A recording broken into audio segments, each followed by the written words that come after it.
Olá, que bom estarmos juntos mais uma vez. Espero que esteja tudo bem com você. Numa noite de verão de 1996, a rotina do pequeno vilarejo russo de Kaulinov, que fica próximo à cidade de Kimstin, foi alterada para sempre. Uma mulher fez uma descoberta desconcertante que intriga os cientistas até hoje, 28 anos depois do ocorrido. Trata-se de uma criatura bizarra, diferente de tudo o que conhecemos, o que foi inclusive provado com análises de amostra do seu material genético. A principal suspeita é que este ser seja proveniente de outro planeta, mas não se sabe por que ele teria vindo parar aqui. Há quem acredite que ele possa ser oriundo de uma raça de humanoides que supostamente habita a região. No entanto, os céticos também tentam encontrar justificativas mais plausíveis, mesmo que ninguém possa afirmar com certeza do que se trata. Hoje nós vamos explicar tudo para você, tirar as suas próprias conclusões. Afinal de contas, parece pouco plausível que tenhamos sido visitados por seres de outros planetas, ou que exista outra raça parecida com os humanos que estejam compartilhando a Terra conosco. Mas e se for verdade?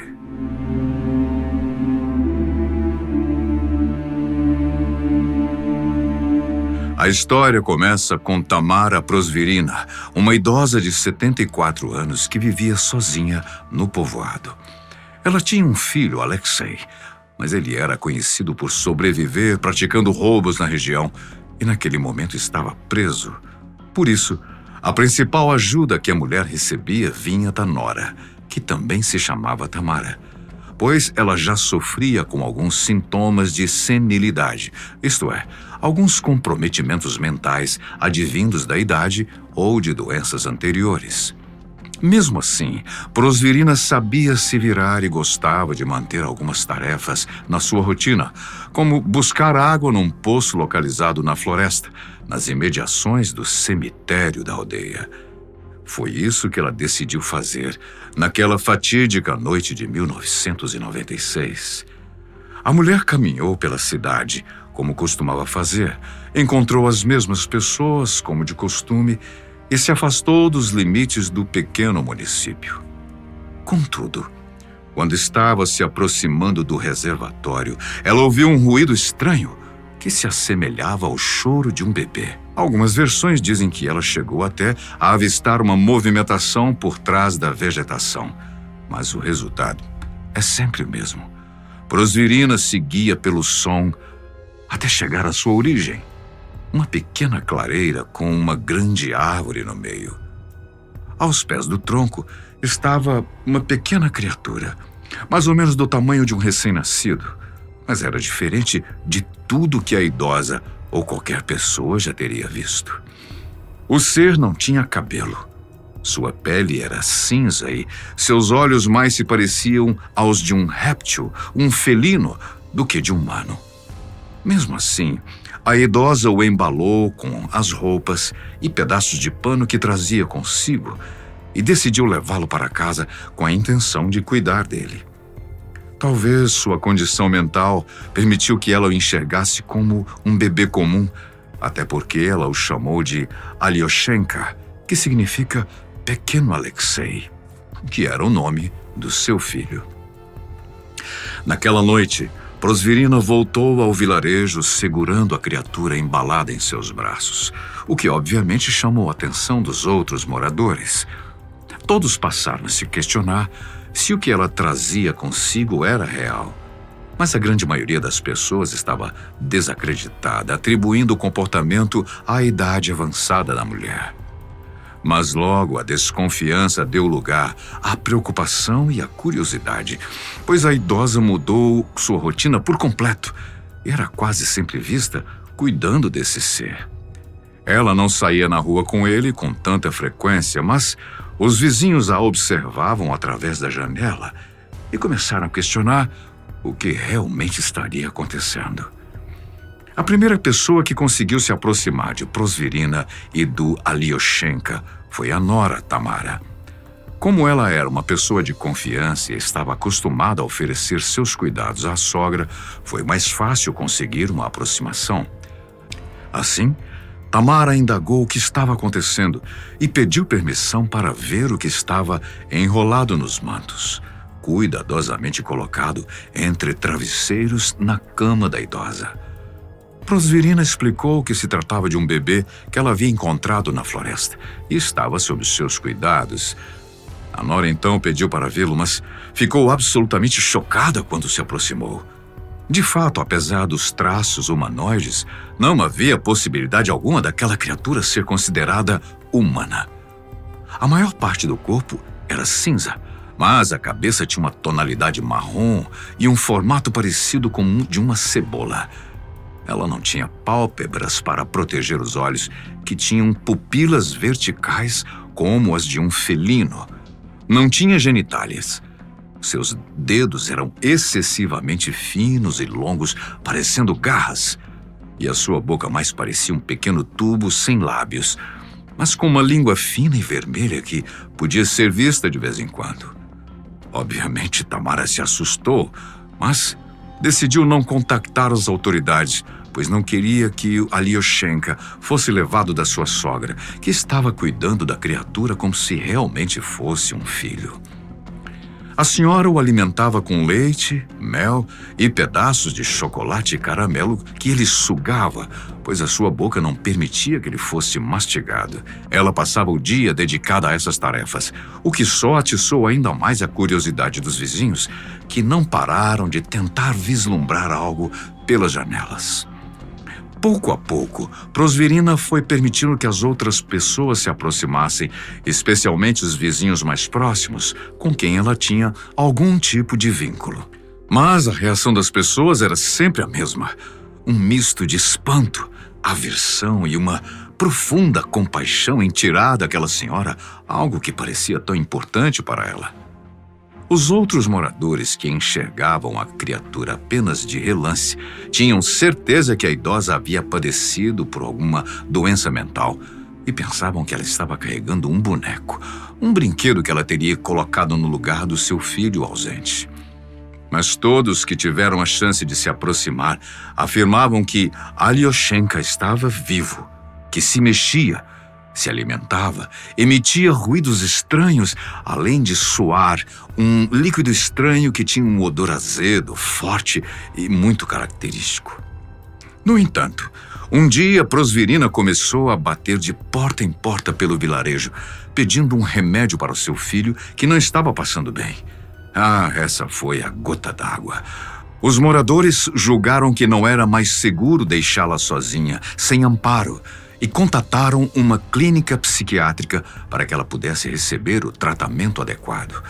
Um carro foi enviado com uma equipe de paramédicos que levou a idosa contra a sua vontade, enquanto ela exclamava que não poderia deixar o seu filho sozinho. Como todos pensavam se tratar de um boneco, não deram atenção, fazendo com que a criatura, de fato, perdesse sua vida.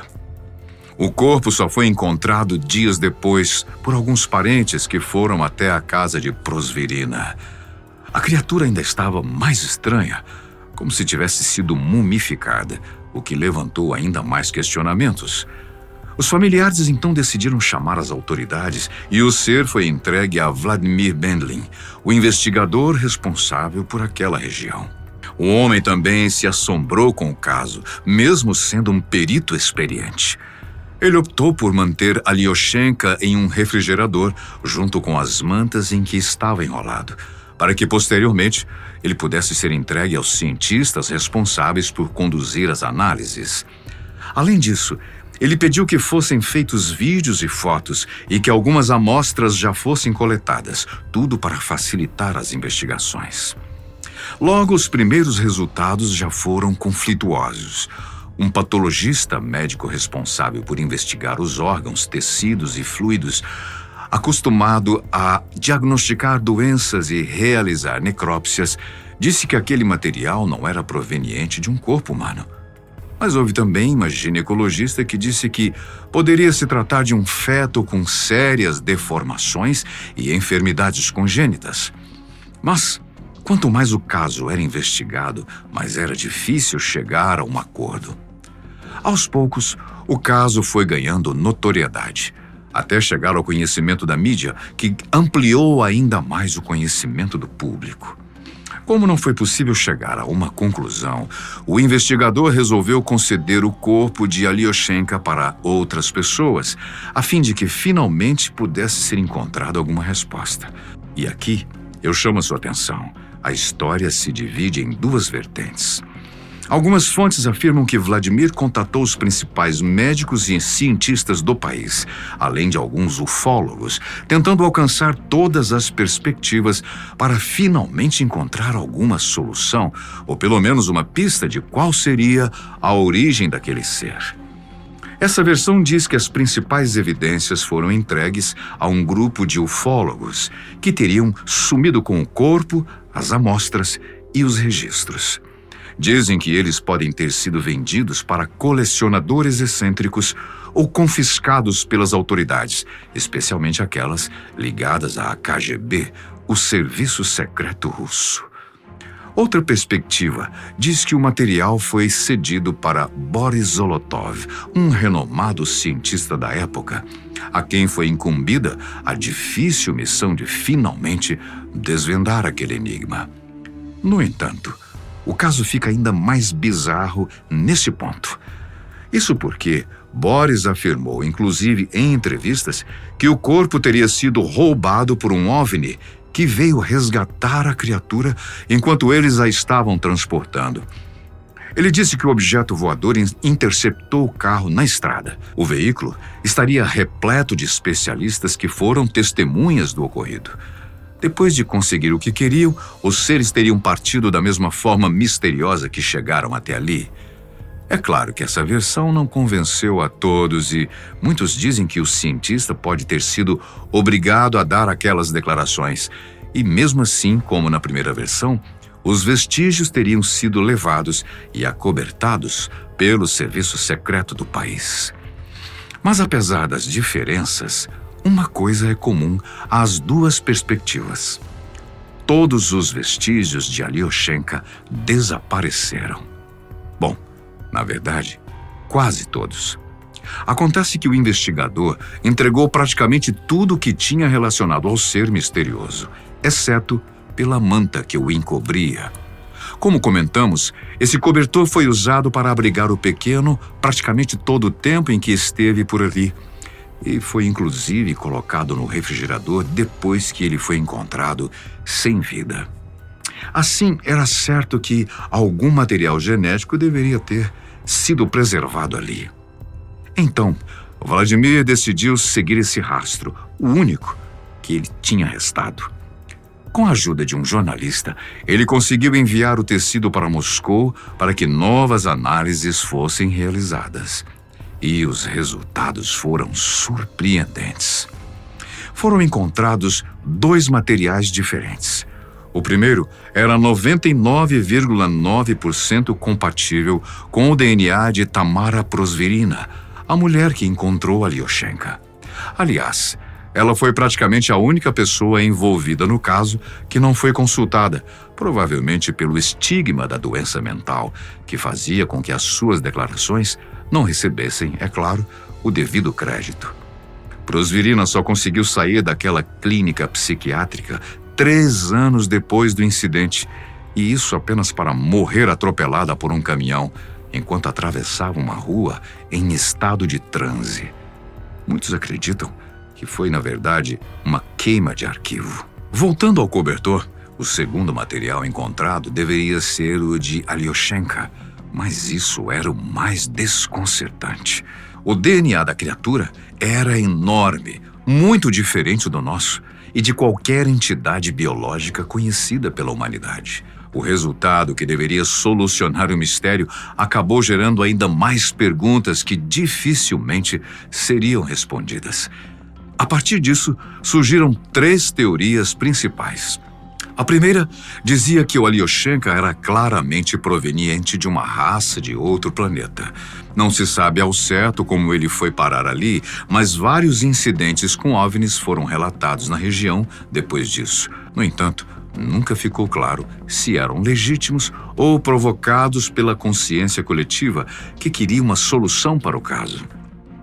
A segunda teoria é que a criatura seria oriunda de uma raça de humanoides que vivia nas cavernas das florestas da Sibéria, uma especulação que provavelmente deriva de mitos locais. Esses seres seriam pequenos como gnomos ou algo do tipo, e dividiram a Terra conosco desde o início dos tempos, mesmo que tenham escolhido viver afastado de nós. A terceira possibilidade é a mais cética e busca respaldo em fatos científicos e históricos. Ela diz que o Alyoshenka realmente poderia ser um feto humano, mas que sofreu graves mutações por conta de um acidente radioativo que aconteceu naquela região. Em 1945, Joseph Stalin, o responsável pela União Soviética, começou o programa nuclear do país, que incluía a construção de usinas para obtenção de energia e para o enriquecimento de urânio e plutônio, principalmente para a construção de armas. Naquela época não havia a preocupação que nós temos hoje em relação à segurança das instalações e ao descarte consciente dos subprodutos das reações, popularmente conhecido como lixo tóxico. Isso, por si só, já faria daquela uma das regiões mais poluídas do mundo naquele momento. Mas, em 1957, houve um acidente que piorou muito as coisas. Uma falha não reparada num dos sistemas de refrigeração fez com que a temperatura de uma caldeira aumentasse de forma descontrolada, gerando uma enorme explosão que tinha a força de aproximadamente 100 toneladas de TNT. Havia uma tampa de concreto construída para conter vazamentos desse tipo, mas ela voou pelos ares com impacto e liberou uma nuvem tóxica que afetou uma área de pelo menos 20 mil quilômetros, incluindo a aldeia que se passa a nossa história. O incidente ficou conhecido como o desastre de Kymshtyn, pois era a cidade mais próxima do epicentro da explosão. Contudo, como a União Soviética vivia sob um regime despótico, o acidente só veio a conhecimento do público anos mais tarde, fazendo com que várias pessoas se contaminassem sem saber, pois nenhum alerta de evasão foi emitido. Para se ter uma noção, a proporção desta catástrofe está atrás apenas dos que aconteceram em Chernobyl e em Fukushima, no Japão. Assim, essa terceira teoria afirma que Alyoshenka pode ter sido uma das vítimas deste incidente, já que os efeitos da radioatividade poderiam mudar completamente o nosso DNA, especialmente em se tratando de um feto, fazendo com que as análises não pudessem distinguir um genoma humano. Ok, mas, contudo, há um furo nessa hipótese. Isso porque, se a criatura fosse um feto humano, é provável que ela já teria nascido morta. Inclusive, existem aqueles que defendem que Prosvirina teria desenterrado o bebê, já que o local onde ele ficava era às margens de um cemitério. Tudo bem, isso é plausível, principalmente considerando que ela padecia de certos problemas mentais. Mas eu lhe pergunto, e as outras testemunhas, que viram o ser vivo, se movimentando, se alimentando, emitindo ruídos? Elas também estariam loucas? Bom, até hoje não existem respostas conclusivas sobre o paradeiro e a origem de Alyoshenka. É claro que é mais razoável acreditar que se trata de um bebê humano, já que não existem outras evidências sobre seres de outros planetas habitando entre nós. Mas, e se for verdade?